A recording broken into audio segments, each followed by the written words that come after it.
Hello, hello, hello, hello. Hello विद्यार्थी मित्रांनो. आज आपण नवीन एक बॅच स्टार्ट करतोय इयत्ता 8वी साठी मराठी मीडियमसाठी सामान्य विज्ञान या विषयाची. विद्यार्थी मित्रांनो, सामान्य विज्ञान हा विषय तसा समजण्यासाठी बऱ्याच विद्यार्थ्यांना कठीण वाटतो. मात्र टेन्शन घेऊ नका, कारण आपण घेऊन आलोय बायोकिरणमध्ये एक सोप्या लँग्वेजमध्ये हा कोर्स. तेही अगदी कमी खर्चामध्ये. सो तुम्ही हा कोर्स जॉईन करू शकता बायोकिरण या ॲपवरती. सध्या तुम्ही बघत आहात बायोकिरण यूट्यूब चॅनल. चला तर मी तुमचं स्वागत करतो. मी आहे AK सर आणि आपण बघणार आहोत आज 8वी इयत्ता 8वीचा फर्स्ट पहिला धडा, ज्याचं नाव आहे सजीव सृष्टी व सूक्ष्मजीवांचे वर्गीकरण. विद्यार्थी मित्रांनो, तुमचं पुस्तकाचा एक फोटो मी इथे शेजारी दिलेला आहे.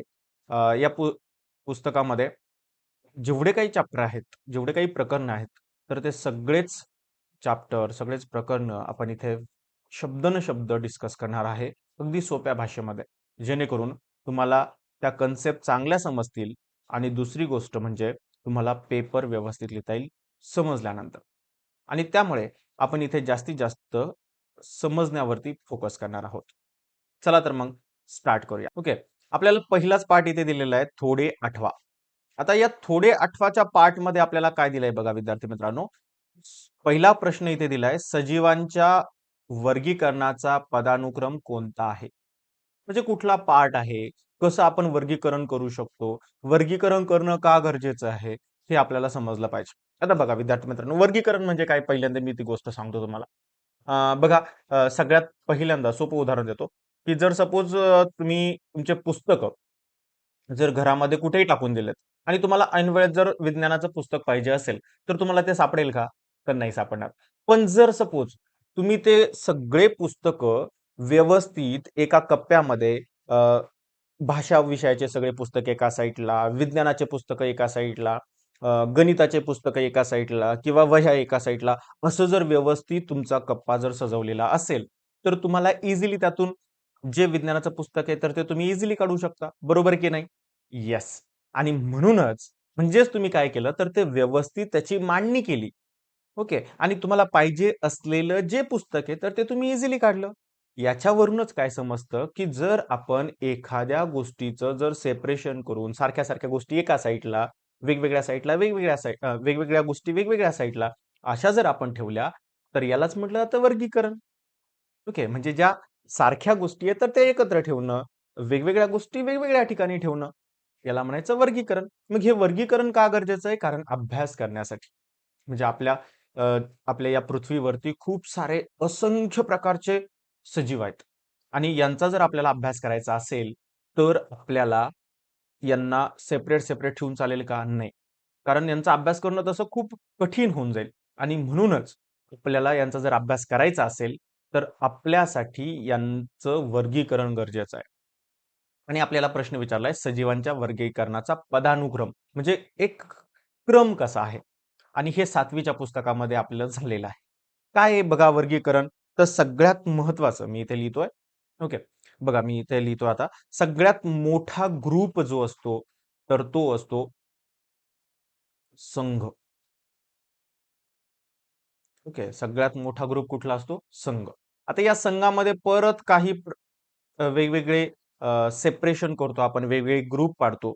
तर त्यातला ग्रुप आहे, तर तो म्हणजे वर्ग. ओके. संघ खूप साऱ्या वर्गाचे मिळून संघ बनतो. त्याच्यानंतर वर्गाला परत आपण काही पार्ट मध्ये डिव्हाइड करतो आणि तो म्हणजे जो आहे तर त्याला म्हटलं जातं कुल. ओके. त्याला काय म्हटलं जातं?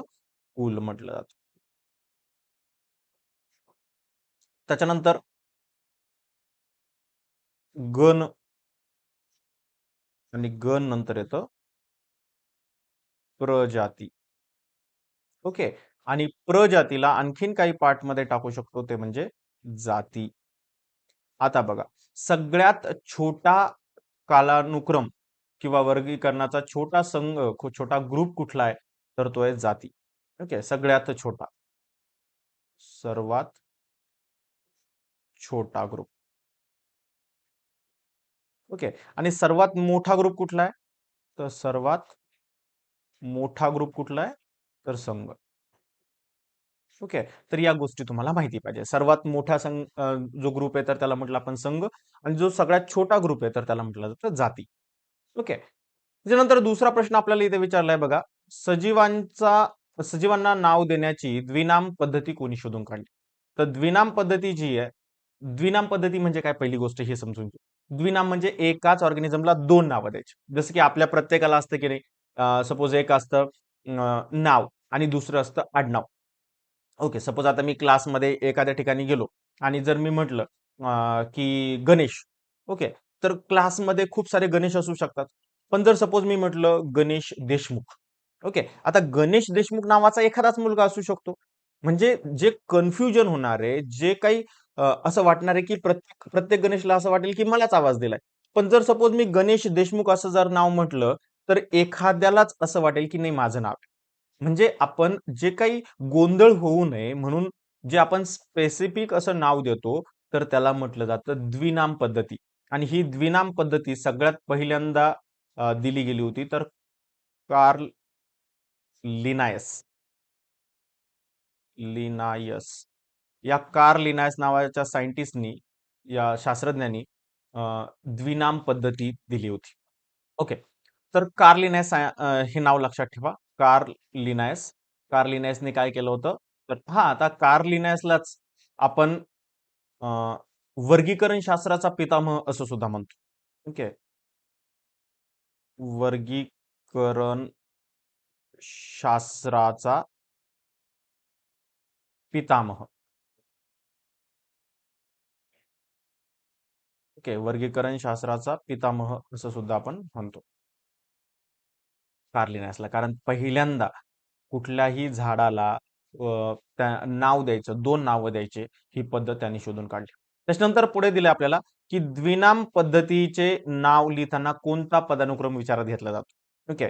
तर द्विनाम पद्धतीमध्ये सगळ्यात अगोदर दिलं जातं प्रजाती.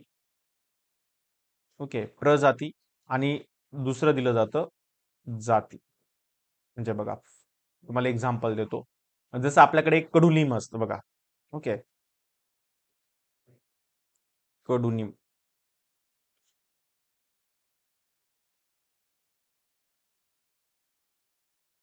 ओके. आता कडुनिंब जो आहे, तर कडुनिंबचं जर नाव जर आपण जर बघितलं, त्याचं शास्त्रीय नाव, तर ते आहे Azha डिरेक्टा. Azha डिरेक्टा. Azha डिरेक्टा indica. Okay. Azha डिरेक्टा indica. आता हे अझा डिरेक्टा जे आहे तर ती आहे प्रजाती, आणि इंडिका जे आहे तर ते आहे जाती. ओके. तर असे नावं, याला शास्त्रीय नाव म्हटलं जातं. तर कडुनिंब, आपल्याला कडुनिंब तर सगळ्याला माहिती आहे. तर अझाडिरेक्टा इंडिका असे दोन नावं दिले जातात. सो त्याला म्हटलं जातं शास्त्रीय नाव, आणि याच्यात दोन नाव आहे म्हणून त्या पद्धतीला म्हटलं जातं द्विनाम पद्धती. आणि ही दिली होती, तर ही कोणी दिली होती? कार्ल लिनायस. कार्ल लिनायस या शास्त्रज्ञांनी ही पद्धत दिली होती. तर बघा, हे आपण अगोदरच्या इयत्तेमध्ये झालेलं इथे थोडंसं आठवलं. आता पुढे जाऊ आपण. पुढे आपल्याला एक दिलंय, तुमच्या बुकचाच एक स्क्रीनशॉट मी इथे टाकलेला आहे. तुमच्या पुस्तकामध्ये दिलेलं आहे पुढे बघा, जैवविविधता व वर्गीकरणाची आवश्यकता. आता जी जैवविविधता आहे, म्हणजे जे काही वेगवेगळ्या प्रकारचे प्राणी आहेत, वनस्पती आहेत, त्याच्यानंतर कीटक आहेत, तर या सगळ्यांमध्ये खूप सारं विविधता आहे.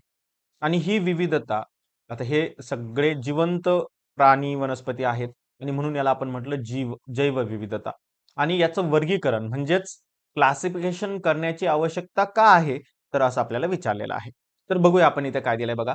मागील इयत्तेत म्हणजेच 7वी मध्ये आपण काय बघितलं, तर भौगोलिक प्रदेश, अन्न ग्रहण करण्याची कपॅसिटी, संरक्षण अशा विविध कारणांनी पृथ्वीवरील सजीवात अनुकूलन झालेले आढळते. अनुकूलन म्हणजेच अडॅप्टेशन, म्हणजे त्याच्यामध्ये प्रत्येकामध्ये काहीतरी चेंज झाले. त्या समजण्यासाठी मी तुम्हाला छान एक्झाम्पल देतो बघा. सपोज समजा ही की आपली एक पृथ्वी आहे. ओके. मी इथे लिहितो, ही पृथ्वी आहे. ओके, पृथ्वी. आणि इथे इथे हा सूर्य आहे. ओके. सूर्य.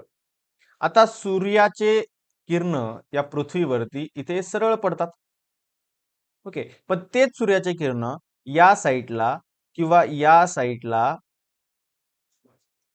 तिरके पडतात. आता याला आपण म्हणतो ध्रुव. ओके. इथे पण असतं ध्रुव. आता दक्षिण ध्रुवावरती आणि उत्तर ध्रुवावरती, हा वरचा जो आहे तर तो उत्तर ध्रुव आहे, खालचा जो आहे तर तो दक्षिण ध्रुव आहे. आता हा उत्तर ध्रुव आणि दक्षिण ध्रुवावरती तिरके पडतात आणि तिरके पडल्यामुळे त्याची तीव्रता कमी होते आणि म्हणून सगळ्यात जास्त बर्फ जो आहे तर तो या ध्रुवीय एरियामध्ये आहे. या जागेवरती सगळ्यात जास्त बर्फ आहे. पण इथे सुरू जो काही मध्ये आहे आपलं, ज्याला आपण काय म्हणतो, विषुवृत्त म्हणतो. ओके. या विषुवृत्तावरती सगळ्यात जास्त उष्णता आहे. म्हणजे जे वाळवंट वगैरे जे आहेत तर ते हे सगळे मध्ये आहेत. मग आता जर इथे जर बघितलं तर इथे सगळे लोक जे आहे एरिया तर तो आफ्रिकेचा एरिया आहे. आणि आफ्रिकाचे लोक तुम्ही बघितले असतील कसे असतात. बरोबर, काळे असतात. ओके. त्यांचा कलर जो असतो तर खूप जास्त काळा असतो. आणि जे काळा रंग हा आफ्रिकेच्या लोकांचा इथे का झालेला आहे, कारण तिथे सूर्याचे किरण डायरेक्टली त्यांच्या बॉडीवरती पडतात आणि त्यांच्या शरीरावरती पडल्यामुळे त्यांच्यामध्ये काळा रंग आला. बघा, आपण जर उन्हामध्ये जास्त 2-3 दिवस खेळलो तर आपली आई आपल्याला काय म्हणते की किती काळा पडला. का? कारण आपण उन्हात पण ते फिरतोय. मग बघा, विचार करा की आपण 2 दिवस जर उन्हामध्ये फिरल्यामुळे आपला जर रंग काळा होत असेल तर ते तर कायम जन्मापासूनच उन्हामध्ये आहेत. मग त्यांचा कलर सुद्धा कसा झाला, काळा झाला. आणि इकडे जर बघितलं आपण ध्रुवीय प्रदेशामध्ये तर इकडे मात्र बर्फ जास्त आहे आणि बर्फ जास्त असल्यामुळे तिथे उष्णता कमी आहे आणि त्याच्यामुळे त्यांच्या शरीरामध्ये काळा रंग जो आहे तर तो जास्त बनत नाही आणि त्याच्यामुळे ते जास्त गोरे लोक दिसतात. ओके. आता काळा रंग येण्यासाठी कुठलं काही गरजेचं असतं का आपल्या शरीरामध्ये, तर हो, मेलॅनिन नावाचा घटक. ओके. मेलॅनिन.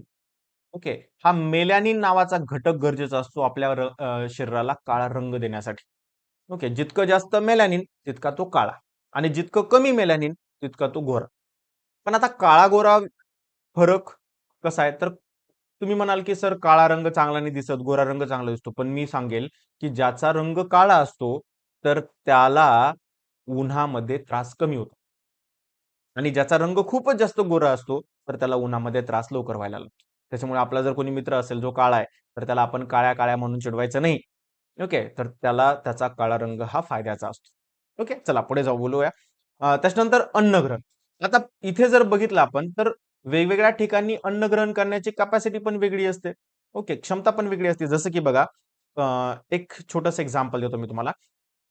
जर काही आपले असतात वनस्पती.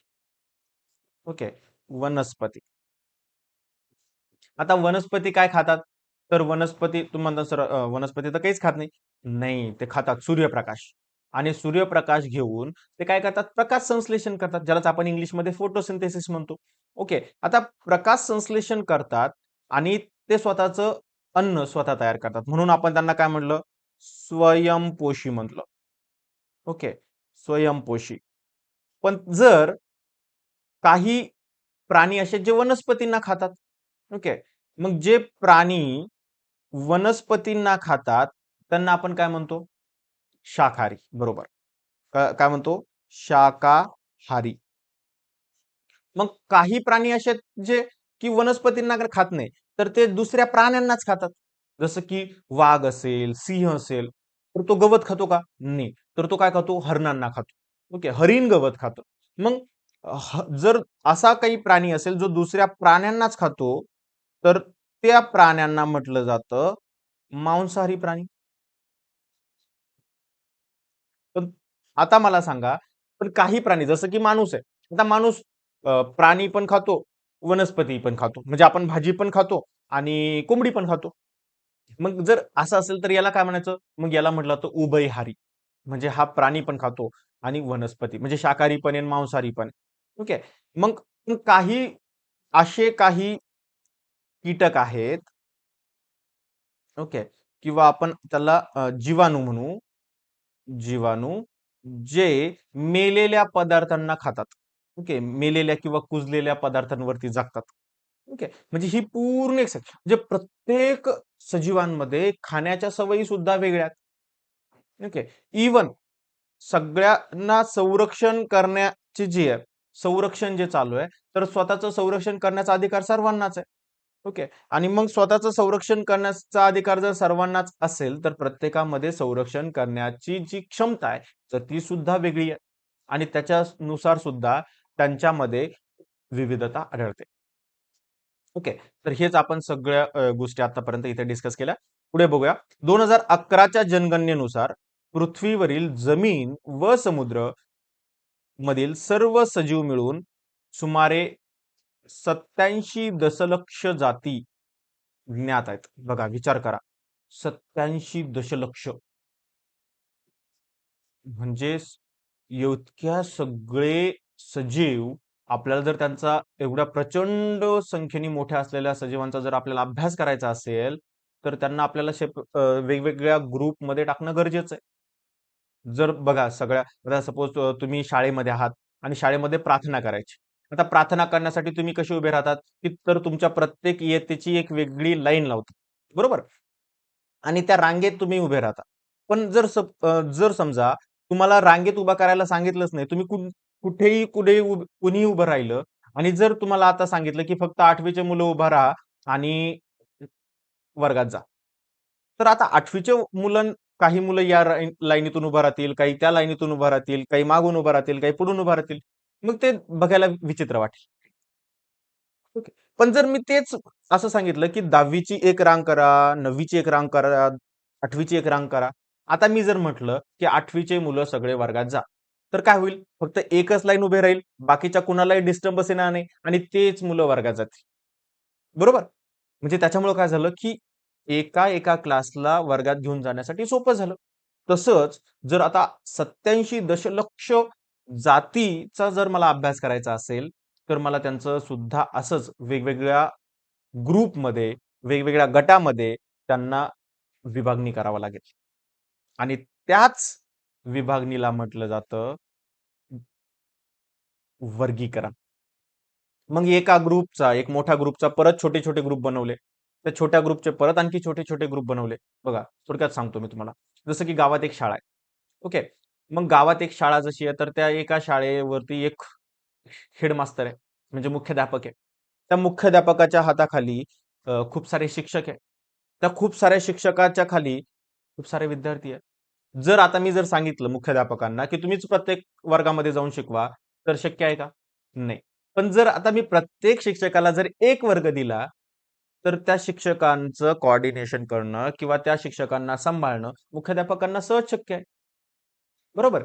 म्हणून मी काय म्हटलं, की एका मोठ्या ग्रुपमध्ये खूप सारे छोटे-छोटे ग्रुप करणं आणि त्या छोट्या-छोट्या ग्रुपमध्ये आणखी छोटे-छोटे ग्रुप करणं, जेणेकरून त्यांचं जे काही स्टडी करणं असेल, त्यांचा अभ्यास करणं असेल, तर ते ईझी होऊन जातं, सोपं होऊन जातं. ओके. तर पुढे सजीवांचे गट किंवा उपगट बनवण्याच्या या प्रक्रियेला जैविक वर्गीकरण असं म्हटलं जातं. ओके. आणि हेच आपण काय करतो, गट आणि उपगट बनवतो. आता पुढे बघा. इकडे इकडे आपल्याला आणखीन एक वेगळा पार्ट दिला, इतिहासात डोकावताना. आता हा इतिहासात डोकावताना काय पार्ट आहे, तर तो आपण समजून घेऊ. बघा, इसवी सन 1735 मध्ये कार्ल लिनियस, मी मगाशी तुम्हाला नाव सांगितलं, यांनी सजीवांना दोन सृष्टीत विभागलं. ओके. दोन मोठ्या मोठ्या गटामध्ये, ज्याला आपण संघ किंवा सृष्टी असं म्हणतो, तर त्या सृष्टी किंवा संघमध्ये विभागलं. एक होती वनस्पती आणि दुसरं होतं प्राणी. दोन ग्रुप केले. एक वनस्पती, दुसरं प्राणी. वनस्पतीला त्यांनी नाव दिलं व्हेजिटॅबिलिया. वनस्पतीला काय नाव दिलं? व्हेजिटॅबिलिया. आणि प्राण्यांना नाव दिलं अॅनिमालिया. असे दोन सृष्टी बनवल्या, दोन किंगडम बनवले. इंग्लिशमध्ये सृष्टीला किंगडम म्हटलं जातं. इसवी सन 1866 साली हेकेल नावाच्या या सायंटिस्टनी तीन सृष्टी बनवल्या. ओके. जसं कार्लिनेसने दोन बनवल्या होत्या, तर हेकेलने काय केल्या? तीन बनवल्या. कुठल्या कुठल्या तीन बनवल्या? तर पहिली बनवली प्रोटिस्टा, दुसरी बनवली वनस्पती आणि तिसरी बनवली प्राणी. त्याच्यानंतर यांनी तीन ग्रुप केले. त्याच्यानंतर इसवी सन 1925 मध्ये चॅटन नावाचा एक सायंटिस्ट आला. चॅटन नावाच्या या शास्त्रज्ञांनी काय केलं? परत सजीवांचे दोनच ग्रुप बनवले. एक आधी केंद्रकी आणि दुसरं दृश्य केंद्रकी. आता हे आदी केंद्रकी आणि दृश्य केंद्रकी काय आहे? तर ते आपण पुढच्या स्लाइडमध्ये डिटेलमध्ये डिस्कस करू. ओके. आदी केंद्रकी म्हणजे ज्यांच्यामध्ये केंद्रक आहे, अशा सेल, अशा पेशी की ज्यांच्यामध्ये केंद्रक आहे. आणि दृश्य केंद्रकी म्हणजे ज्यांच्यामध्ये केंद्रक नाहीये, तर त्या पेशींना म्हटलं तर दृश्य केंद्रकी पेशी. त्याच्यानंतर इसवी सन 1938 मध्ये कोपलँड नावाचा एक शास्त्रज्ञ आला, ज्यांनी सजीवांना 4 सृष्टीमध्ये विभागलं, म्हणजे 4 ग्रुप केले मोठे. कुठला कुठला? तर एक बनवला मोनेरा, दुसरा बनवला प्रोटिस्टा, तिसरा बनवला वनस्पती आणि चौथा बनवला प्राणी. म्हणजे आतापर्यंत किती बघा, कार्लिनेसने 2 ग्रुप बनवले, 2 सृष्टी बनवल्या. एकामध्ये वनस्पती सृष्टी, दुसरं प्राणी सृष्टी. त्याच्यानंतर हेकेलनी 3 सृष्टी बनवल्या, एक प्रोटिस्टा सृष्टी, दुसरं वनस्पती सृष्टी आणि तिसरं प्राणी सृष्टी. त्याच्यानंतर चॅटन नावाच्या सायंटिस्टनी शास्त्रज्ञांनी काय केलं, तर 2 ग्रुप बनवले, एक आदी केंद्रकी, दुसरं दृश्य केंद्रकी. त्याच्यानंतर कोपलँड नावाच्या शास्त्रज्ञांनी परत 4 ग्रुप बनवले, मोनेरा, प्रोटिस्टा, वनस्पती आणि प्राणी सृष्टी. ओके, हे लक्षात ठेवा बरं का विद्यार्थी मित्रांनो. त्याच्यामध्ये तुम्हाला कुठलाही प्रश्न विचारला जाऊ शकतो 1 मार्कसाठी, की अमुक अमुक शास्त्रज्ञांनी किती ग्रुप बनवले किंवा किती सृष्टी बनवल्या, किती संघ बनवले, ह्या गोष्टी तुम्हाला माहिती पाहिजे. तर विद्यार्थी मित्रांनो, आजचं हे व्हिडिओ लेक्चर तुम्हाला कसं वाटलं कमेंट बॉक्समध्ये नक्की कळवा. YouTube चॅनलला सबस्क्राईब करा, बेल आयकॉन दाबा, व्हिडिओला लाईक करा, कमेंट करा आणि सगळ्यात महत्त्वाचं म्हणजे बायोकिरण ॲप डाउनलोड करा. बायोकिरण ॲपमध्ये तुम्हाला पूर्ण सिलेबसचे असेच video live plus recorded available आहेत आणि सगळ्यात महत्त्वाचं म्हणजे 3 सब्जेक्ट इंग्रजी, विज्ञान आणि गणित हे तिन्ही पण सब्जेक्ट 1 वर्षासाठी तुम्हाला फक्त आणि फक्त ₹999 मध्ये मिळणार आहे. त्याच्यामुळे आजच डाउनलोड करा बायोकिरण ॲप. बायोकिरण ॲपची लिंक मी डिस्क्रिप्शनमध्ये दिलेली आहे. तिथून तुम्ही एका क्लिकमध्ये बायोकिरण ॲप डाउनलोड करू शकता. ओके. थँक तुम्ही माझ्यासोबत वेगवेगळ्या सोशल मीडिया प्लॅटफॉर्मवरती सुद्धा कनेक्ट होऊ शकता. बायोकिरण ऑफिशियल तुम्ही फेसबुक, इंस्टाग्राम आणि टेलिग्राम वरती सर्च करून माझ्यासोबत कॉन्टॅक्ट करू शकता किंवा मी माझा व्हॉट्सअप नंबर सुद्धा इथे दिलेला आहे. या व्हॉट्सअप नंबरवरती सुद्धा तुम्ही मला तुमचे जे काही शंका असेल तर त्या विचारू शकता. 24 तास हा व्हॉट्सअप नंबर तुमच्यासाठी खुला आहे. तुम्ही याच्यावरती तुमचे जे शंका आहेत तर त्या शंका मला पाठवू शकता. तर विद्यार्थी मित्रांनो, ग्रामीण भागातल्या विद्यार्थ्यांसाठी मी खास हे स्टार्ट केलेलं आहे. तर ग्रामीण भागातले विद्यार्थी कुठल्याही क्षेत्रामध्ये कमी राहायला नको. शहरातल्या विद्यार्थ्यांपेक्षाही ग्रामीण भागातल्या विद्यार्थ्यांमध्ये खूप जास्त पोटेन्शियल असतं. ते काहीही करू शकतात. फक्त त्यांना गरज असते ते चांगल्या मार्गदर्शनाची आणि म्हणूनच मी हे तयार केलंय. फक्त आणि फक्त ग्रामीण भागातल्या विद्यार्थ्यांसाठी. आणि म्हणून कारण त्यांच्याकडे क्लासची सोय कुठेही नसते आणि म्हणून मी तुम्हाला हे मार्गदर्शन करण्यासाठी कमी खर्चामध्ये चांगल्या प्रकारचं शिक्षण मिळावं या हेतूने मी बायोकिरणची स्थापना केलेली आहे. तर तुम्ही आजच जॉईन करा बायोकिरण हे ॲप डाउनलोड करून. तोपर्यंत नमस्कार. Happy learning. असं शिकत राहा, पुढे जात राहा. Bye bye.